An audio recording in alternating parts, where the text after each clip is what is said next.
Olá, bom dia, leitores e leitoras, como é que vocês estão? Gente, eu vou falar rapidamente nesse vídeo porque tem muito livro pra gente ver, tá? São 44 livros, tá?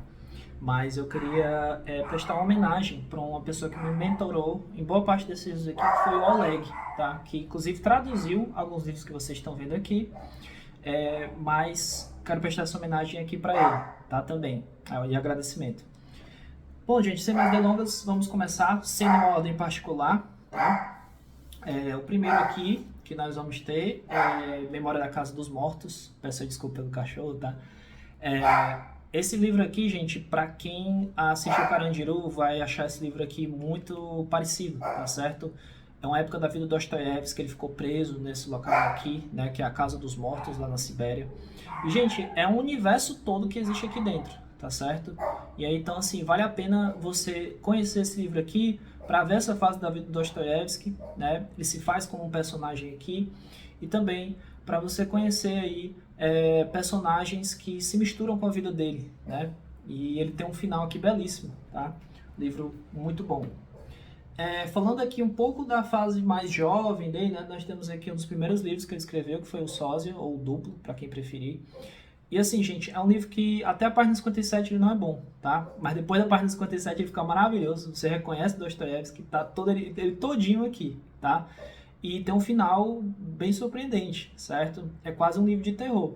Então, assim, vale a pena, tá? Para quem gosta de Dostoiévski, ainda não leu, né? E quer conhecer, essas versões aqui da Martin Claret estão excelentes, né? São belíssimas. Início e fim, que nós vamos ter aqui duas histórias, né? Se não me engano, são três histórias, que a gente vai ter aqui o primeiro amor não, perdão. Vamos ter aqui Noites Brancas e vamos ter aqui também o Eterno Marido, tá? E esses dois contos aqui, um eu não esperava, né? Esse tom romântico do Dostoiévski.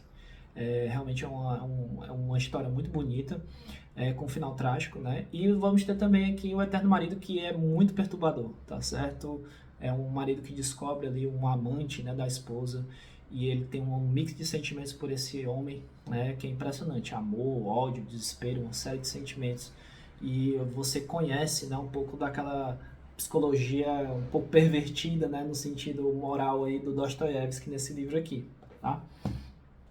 Esse aqui que dispensa apresentações, né, que no caso são Memórias Póstumas de Brás Cubas. O Machado de Assis, nesse livro, ele expressa muito bem toda a inteligência e mentalidade dele, né? É um tom cômico misturado com filosofia, é um livro bastante filosófico, tá? E que, inclusive, esse livro aqui, gente, ele é uma espécie de homenagem a um outro ator que eu tenho aqui também, que eu quero ler próximo ano, que é o François René de Chateaubriand, né? Com Memórias para Além da Tumba, se for traduzido do francês, tá? E aí, o que é legal aqui é você ver o tom realista, cômico, filosófico e também histórico, né, de conhecimento que tem o Machado de Assis. Então ele expressa aqui muito do estilo dele, né, dos atores que você vai ver aqui. Eu considero que é o que tem a maior capacidade de ser uma pessoa equilibrada, né. Você vai ver um tom ali de narrativa muito equilibrado do começo ao fim do livro e é maravilhoso. E é um livro, né, que quem conhece aí, já assistiu vídeos no YouTube, sabe que ele praticamente está em 99,9% das listas, não poderia deixar de faltar dessa aqui. E aqui a gente encontra um personagem de outro livro também, o Quincas Borba, tá? Então ele já me puxou para outro livro dele, né? Foi uma espécie de propaganda que ele fez ali na época. Aqui também, gente, O Velho Mar, um livro que dispensa apresentações. Nunca li um livro que misturasse tão bem natureza e homem, tudo em um momento só. Então, assim, é um livro que eu não tenho muito o que falar, só lendo mesmo, tá? Para você entender a profundidade das reflexões que esse livro aqui te proporciona. Então, assim, 120 páginas, se você gostar de ler muito, você vai ler em um dia, sem o menor problema, tá?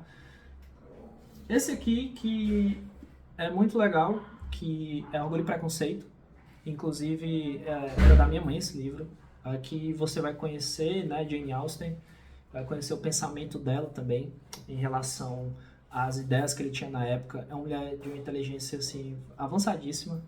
E o Orgulho e Preconceito está inserido dois personagens aqui. Tá dando um spoiler aí para vocês. Elizabeth, né, que é extremamente inteligente, mas é uma mulher totalmente consciente da sua época, o que é que as pessoas esperam dela, o que é que, vamos dizer assim, ela pode fazer ali de fato na sociedade. E o Darcy, que é o preconceito, porque o rapaz aqui, ele é uma figura enigmática e que, como ele é muito reservado, né, ele não comenta, ele não faz muitas participações, né, ali na vida ativa do que está acontecendo, ele é tido como vilão, né?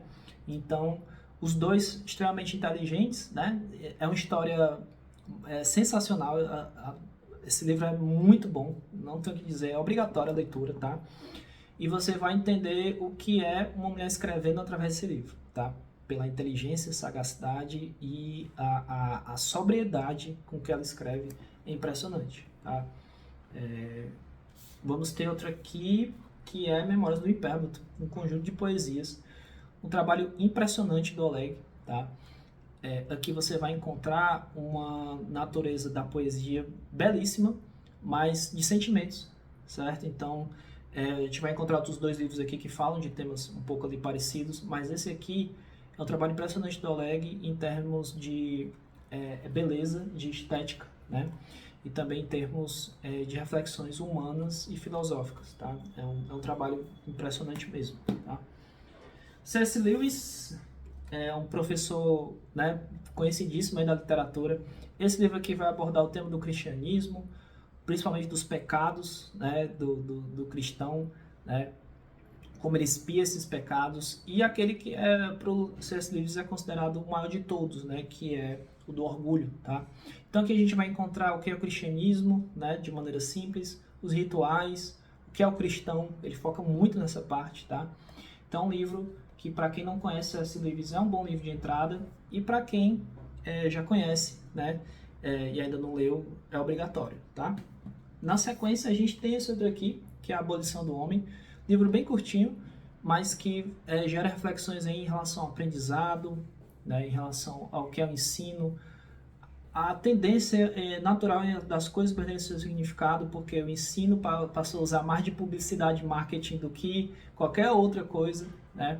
Então, ele explica aqui, inclusive, o tal, um pouquinho do que é o tal, né? Ou seja, cada objeto tem o seu significado específico e tem sua função específica, né? Para você entender a função dele no mundo, né? E aí, essa questão da abolição do homem é exatamente porque você vai começar a moldar o pensamento, né, do indivíduo a partir desses instrumentos.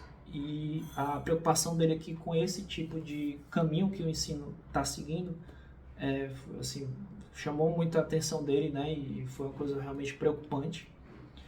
E aí, seguindo para o próximo livro, um de filosofia, né? O canal também tem vídeo de filosofia, que é o conceito, né, de sofrimento e angústia, do Soren Kierkegaard. E aqui eu não encontrei outro autor, tá? Eu já li Nietzsche, Sócrates, li ali também um pouco do próprio Bauman, tá certo? Mas ele definiu aqui belíssimamente o que é sofrimento, a angústia, que é a perda da inocência. E ele faz uma análise aqui muito interessante, muito séria sobre essa questão das pessoas tirarem a própria vida, né? Ele comenta e faz uma comparação com a cicuta que Sócrates tomou, né, antes de tirar a própria vida, que ao invés de você analisar o objeto, né, e perceber ele de uma certa distância, né, você cria uma intimidade com ele e considera ele a sua salvação, né? Cria uma intimidade com esse tipo de sentimento, coisa que não era para o ser humano fazer, né? Então é um livro interessantíssimo e eu também considero obrigatório, junto com esse aqui, que é Eneida, de Virgílio. Gente, Virgílio, não tenho muito o que dizer, é um gênio, a estrutura dele é belíssima, a história que ele conta aqui da fundação de Roma é sensacional, tá? Leiam, vão achar alguns pontos aqui particularmente muito interessantes, principalmente da queda, né, de Troia, o início da jornada, né, do Enéas. Tem uma frase aqui sensacional que é logo no começo do livro, que eu marquei assim com uma fotografia, que a vitória está na esperança que já foi perdida, né? Então busque quando você não tiver uma esperança, busque a vitória nessa esperança que já foi perdida, né? É um livro, gente, excepcional, tá? Grandinho, mas estilisticamente perfeito, né? Por isso que Virgílio é considerado um gênio nesse sentido. E ele conta que a história, né, da fundação de Roma, na percepção dele, faz uma grande homenagem ao ídolo dele aqui, que é o Homero. né? Gente, em seguida Albert Camus, que é com o Estrangeiro. Gente, assim, esse livro, eu não entendi ele no começo, tá? Ele é um pouco confuso no sentido, assim, do que é que ele quer passar, né? Porque o Albert Camus foi um filósofo. Mas, assim, se você seguir um fluxo como se fosse um livro, você entende só no final, né? Que aqui a gente encontra um personagem que ele tá num mundo que ele não se encontra muito, né? Porque ele sabe ali do que as pessoas esperam dele, mas ele não consegue entregar isso e ele não tem a capacidade de entregar isso no sentido emocional, né? Ele trata os sentimentos aqui de uma maneira muito diferente das outras pessoas, tá? Briga aqui dos cachorros. E aí o que acontece? Ele trata aqui essas coisas de um sentido muito emocional, tá certo? Mas o final é interessantíssimo. Você entende por que tem esse nome. Ele não está falando do estrangeiro, daquela pessoa que veio de outra cidade, ele está falando do estrangeiro como ser humano mesmo, tá? Em relação aos outros. Então, assim, para que você entenda o peso desse livro, você tem que ler ele por completo, tá? Só no final é que vai cair a ficha. E, voltando para poesias, nós temos aqui, né, no caso aqui, os desenhos a lápis. E aqui o Oleg, né, mais uma vez traz uma poesia muito bonita, mas numa reflexão mais urbana, tá? Do cidadão, né, que no caso dele aqui viveu em São Paulo, salvo engano. E ele traz as reflexões particulares dele ali do que é o Oleg no meio de tudo aquilo. E ele traz um conjunto de sentimentos, de experiências, de sensações, né? Então é interessante porque a gente está vendo um olhar profundo dele em relação a isso, mas com esse tom mais urbano, tá? Também é muito bonito esse livro. Esse daqui eu já não gostei muito, mas que é a Travessa do Tempo, né, do Philippe Manœuvre. Por quê? Porque ele tem um tom sério demais, é um estilo certinho demais e é uma coisa que incomoda, sabe? Assim, ele traz, sim, né, pontos interessantes, uma poesia assim, com uma mensagem a ser passada, mas são mensagens como se você estivesse analisando assim, um objeto sem vida, sabe? Parece que ele não ressoa muito. Mas, assim, para quem já conhece poesias, tá? Para quem já leu várias, é interessantíssimo pela estrutura e a forma do texto, tá certo? Mais do que qualquer outra coisa. Aqui A Dama do Cachorrinho, do Chekhov. Esse daqui eu não vou falar muito, tem vídeo aqui no canal, assistam, né? Que é um vídeo de contos. Então vou dar uma pulada nele aqui, tá? Mas é um livro essencial para conhecer Chekhov, tá? Gente, esse aqui também, Júlio César, do Shakespeare. Se você leu Hamlet, pode ir para esse livro aqui. A tragédia desse homem é algo assim... tragédia assim, né? Júlio César, aqui nessa história, ele é conhecido como um tirano, né? Mas até as pessoas que julgam ele tirano têm dúvidas sobre isso. E a morte desse homem aqui é algo assim de partir o coração mesmo, né? Ele foi traído pelas pessoas que ele mais amava. Bastava uma facada para tirar a vida de uma pessoa, foram 23, né? E ele ainda morreu clamando pelos deuses, né? Socorro, ajuda, porque ele estava sendo traído pelas pessoas que ele mais se importava, né? Então, assim, leiam, é belíssimo o texto, dá reviravoltas e o final é um negócio, assim, né, digno de Shakespeare. Por isso que Shakespeare é Shakespeare, né? Partindo aqui para Sófocles, Antígona. Antígona eu li de trás para frente Sófocles, infelizmente. Mas aqui a gente encontra a personagem, né, que é filha de Édipo, e ela quer só enterrar o próprio irmão, mas acontece que ela, junto com o irmão e junto com o tio, que é o rei, né, nessa época, que estão no meio de uma guerra. E assim, o final desse livro é de partir o coração, como toda tragédia, e Sófocles faz isso genialmente. Mas aqui conta a questão quando o ser humano vai contra a vontade dos deuses, tá? Tem uma frase aqui sensacional, que é do conselheiro, né, do rei, que ele diz assim: só existem 2 tipos de sábio, aqueles que aprendem com as virtudes, né, e se aprimoram, e aqueles que aprendem com os próprios erros, amargando, né, a fatalidade, né? E foi o caso aqui do rei desse conto. George Orwell, que eu já falei também nesse livro aqui um pouquinho, não vou me estender nele, tem muita coisa para ver, mas tem vídeo no canal na parte de contos, tá? E ele tá lá, leiam. Gente, Splendid Paris também tem falando um pouquinho no vídeo de contos, tá certo? Na verdade, perdão, é num vídeo que, inclusive, eu estou muito satisfeito com ele, que é dos pequenos livros, grandes impactos, tá? E esse livro é essencial para conhecer Flores do Mal, tá? E o pensamento do Charles Baudelaire. Não vou me estender muito porque vai ter vídeo sobre ele amanhã, tá? mas ele está aqui na lista, amanhã a gente fala melhor sobre ele, tá? Canções Alexandrinas, também no vídeo, pequenininho, e tem um vídeo dele, né, que eu leio, inclusive das poesias, curtinho, tem vídeo dele aqui no canal, assistam, tá? Até para escutar eu declarando ali uma poesia, né? Então, é um livro, assim, de um gênio, tá? Não tem muito o que falar sobre ele. Temos aqui outro, Essa de Queiroz, né? E o Primo Basílio. E assim, gente, é um livro que extrai coisas excepcionais do Essa. Você nota o tom de ironia, nota ali a proximidade dele com outro livro que eu vou falar aqui. Mas assim, é uma história romântica, trágica e engraçada. É engraçado pelas pessoas não comentarem isso. Mas aqui você vai ter, né, a questão da traição, a questão do status social, a questão também do amor. O final desse livro aqui é de dar risada, tá? E assim, é uma obra essencial para conhecer o estilo do Essa, tá? E eu acho que por esse livro aqui você conhece a genialidade dele, né? Toda a capacidade dele aqui. E eu também vou ler outro livro que são Os Maias, né? Outra obra-prima dele. Gente, esse daqui eu encontrei quando eu tava passando na rua, dentro de uma banca de revista, tá? Foi R$18 esse livro, achei muito bem pago, escrito por Alexandre Dumas, bibliografia do Napoleão Bonaparte, obrigatório para quem quer conhecer outros 3 livros que a gente vai ter aqui, né? Outro eu não tenho fisicamente, mas eu li, que é O Vermelho Negro, a Cartucha de Parma e Conde de Monte Cristo. Sem você ter lido esse livro antes, esses outros 3 livros perigam não ter um impacto ou você não compreender o momento histórico, tá certo? Então, aqui o Alexandre Dumas me dá uma introdução belíssima sobre o que ele é capaz de fazer, né, textualmente, e me impressionou, tá? Aqui é um livro que eu considero obrigatório para que você conheça o estilo do Alexandre Dumas e para conhecer outros livros de escritores que viveram nas eras napoleônicas, né? Então ele te ambienta melhor nesse cenário. Gente, Cartucha de Parma, né? Então aqui a gente encontra um romance político belíssimo.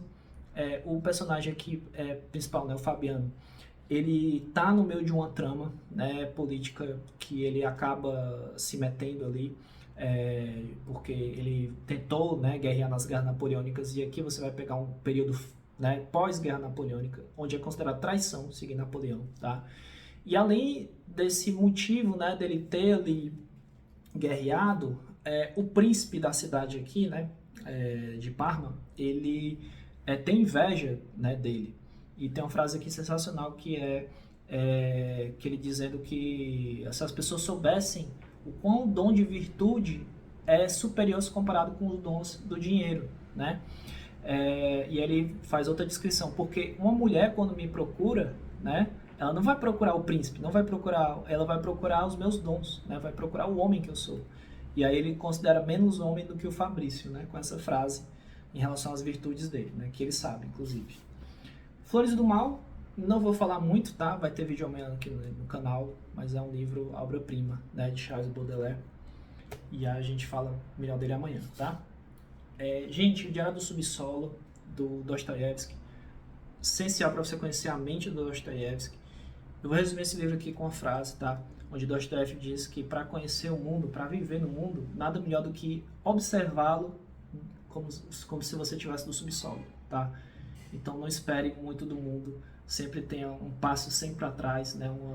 Sempre olhando para baixo, né? Para que você possa entender melhor o que se passa em cima. E esse é um livro do Dostoiévski muito bibliográfico, tá? Um livro aqui também do Dostoiévski, da fase mais nova dele, né? Mais inicial, Gente Pobre e Anfitriã. Esse aqui nós vamos encontrar um romance meio trágico, né? Pessoas que não conseguem ali se casar, né? Ter uma vida juntos por conta do dinheiro. E a Anfitriã, que você vai encontrar aqui, né, a história de um homem que tem ali um caso de paixão com uma mulher que é prostituta, né? E que, vamos dizer assim, ela permanece um mistério boa parte da história para ele, mas que existe um sentimento ali entre eles dois que vai nascendo, mas que é um sentimento permeado ali por um terreno muito, vamos dizer assim, muito misterioso, né? Mas uma história sensacional, tá, gente? Outro livro aqui, O Jogador, também do Dostoiévski, interessantíssimo para conhecer a fase, né, de vício em jogos ali do Dostoiévski. E aqui você vai encontrar não só ele como personagem, mas também personagens que alimentam esse vício dele, né? Pessoas mais viciadas que ele, que justificam tudo que ele está fazendo, quando na verdade nada tem justificativa, a não ser a própria ambição, né? Que acaba virando um vício, né? Acaba virando uma saída ali para as dificuldades da vida. E aí, né, logo em seguida, nós vamos ter aqui Boécio, que tem livro aqui no canal, não vou me estender falando muito, assistam. Tem que conhecer Boécio para quem quer conhecer mais sobre a nossa literatura ocidental, tá? Édipo Rei, nós temos também um vídeo, nesse vídeo sobre pequenos livros, grandes impactos. Se você quiser conhecer um pouquinho mais sobre ele, tá? Assista lá o vídeo que vale a pena, mas é um livro curtinho, vale super a pena você estar lendo. Gente, 100 Anos de Solidão, tá? Esse livro aqui, ele me incomodou muito no começo, tem um tom muito... assim, tom sexual, né? Tem algumas escatologias ali, mas, gente, o que me encantou aqui foi a capacidade narrativa, né? E de reflexões que o Garcia Marques gera na gente, o tom fantástico da história, é muito rico, a cultura cigana, né? Junto com as questões ali da ilha de Macondo, junto com aquele ciclo que vai sendo criado pelos personagens. E o final desse livro aqui, assim, não é um final sensacional, mas é marcante, tá certo? E eu acredito que vale muito a pena você estar conhecendo. Ele me pareceu mais num tom naturalista, tá? Mas na verdade é um realismo misturado com fantástico, uma dosezinha de naturalismo, tá certo? Vale muito a pena, com certeza vou ler outros livros do Garcia Marques, tá? Gente, Contos Góticos Russos, tem um vídeo sobre ele aqui no canal, na área de contos, assistam, tá? Que eu vou falar um pouquinho mais dele. Mas aqui a gente conta um conto do Tolstói que dá muito medo, tá? Que são os dos Vladlaks. E a gente encontra aqui também o primeiro conto que eu li do Gogol, que é o Retrato, tá? Assim, Gogol, gente, eu conheci Gogol e assim, já me interessei demais pelas obras dele, por esses contos que a gente encontra aqui, tá? E aí, logo em seguida, a gente encontra esse aqui, que são Contos e Novelas Russas. Também tem vídeo dele aqui no canal, não vou me estender. Quem quiser conhecer os principais autores russos, né, e os contos, né, um pouquinho da mente deles, lê esse livro aqui. É um pouquinho grandinho, mas vale muito a pena, tá? Você vai se encantar, tenho certeza. E aí, falando um pouco lá de naturalismo, a gente tem, logicamente, né, também o Curtiço. Eu encontrei esse livro num sebo, R$5. Mas, gente, é impressionante o que o Aloysio de Azevedo fez aqui. Muita gente não gosta desse livro, mas, assim, eu achei impressionante, porque o Curtiço é o personagem principal. Ele é um organismo vivo. As pessoas que vivem ali dentro são células, tá? Que movimentam e faz ele ser o que ele é, né? E o capítulo inicial desse livro aqui é como se fosse a Gênesis, né? O livro Gênesis, realmente. Mas a Gênese podre, né? A Gênese corrompida, certo? Então daqui você encontra a origem também, né? do Curtiço, logo nesse primeiro capítulo. É um livro que, na minha opinião, vale muito a pena você conhecer, para você conhecer a essência do realismo. E o final dele é chocante, tá? É um final, assim, que incomoda e dá indigestão. Gente, Grande Gatsby, também li. Confesso para vocês que eu me senti um pouco solto na história, porque aqui a gente encontra a narrativa de um jornalista.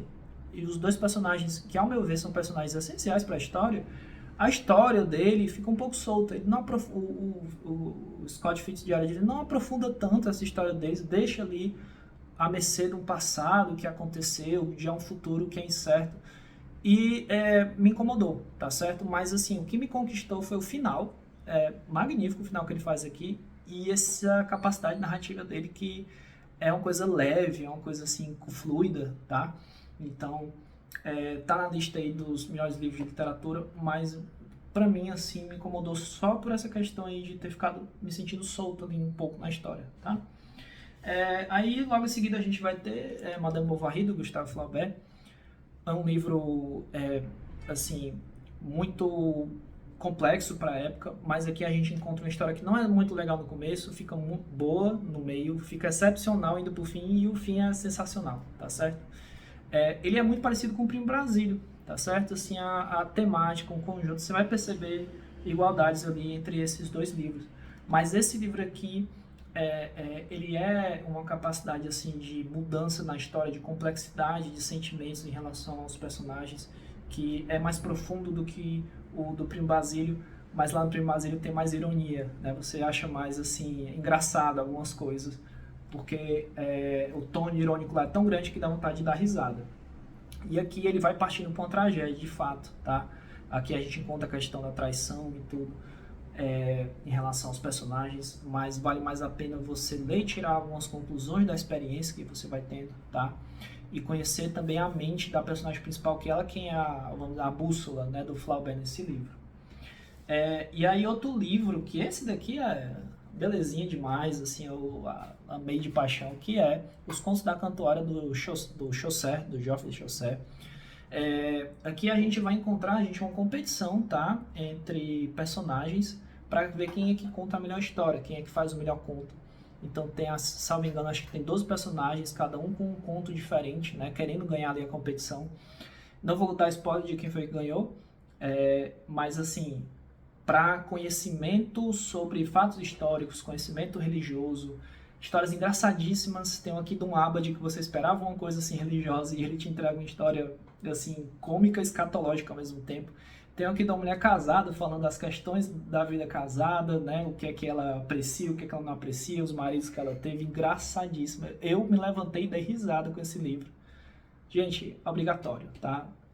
A gente tá todo em poesia, é agradabilíssimo aquele vai e vem, né, dos versos que ele faz. É uma genialidade, sem sombra de dúvida. E ele pede desculpa no final do livro se ele pareceu ali em alguns momentos desagradável, né, que é ofender a Deus, mas ele vê que nisso aí também existe a face do homem, mas ele pede perdão, né, no final. É interessantíssimo. Leiam, tá? É importantíssimo.